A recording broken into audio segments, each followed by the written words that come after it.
Side, oops, there we go. Now we'll take the frizzen off. Now we're left with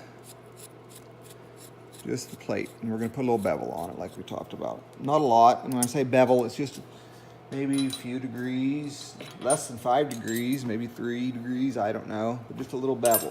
I'm going to remove the gun from the vise here real quick so we can use our vise. So we're going to take this, clamp it in the vise, and start up here at the bolster. I'm going to step to this side. I'm going to start up in here with a 3-cornered file. Take the bolster down, because that's an area where there needs to be a little more draft than there is currently on the cast part. So I'm going to hit this area a little heavier, get a little more draft. With a 3-cornered file.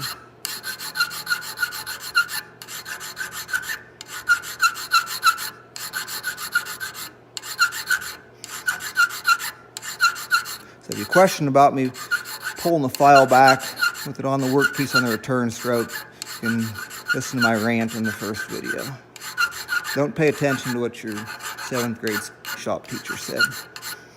Okay, so now we're going to work it across, switch files. Let me find another file here that will work well. I'll use this one and kind of clean up the rest of this. Doesn't have to be perfect. Just get the parting lines off of it.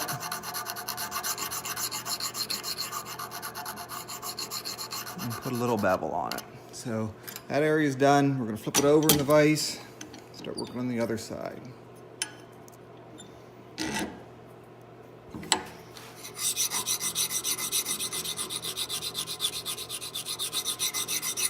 Again, I have just a little bevel, not a lot.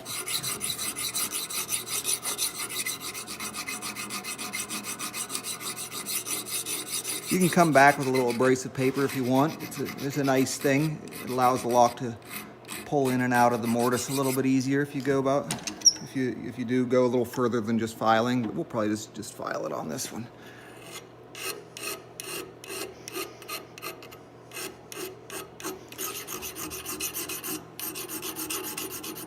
Okay, so we need a round file or something to get into that radius now. See what we've got on the bench. I've got a million files, but probably not the one I need. Here, this will work. It should allow us to get into that radius there.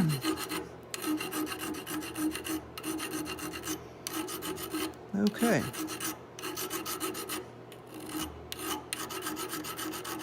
So that's pretty good. So now we're going to hook a little burr on the inside, so I'm going to go ahead and make sure we take a little bit of that burr off. Not much, just a tiny little bit.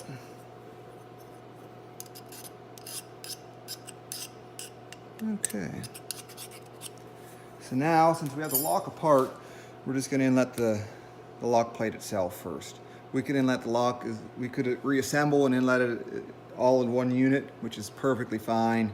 But since it's apart, we're just going to do it as a separate unit and see how it goes. So I'm going to put the stock back in the vise.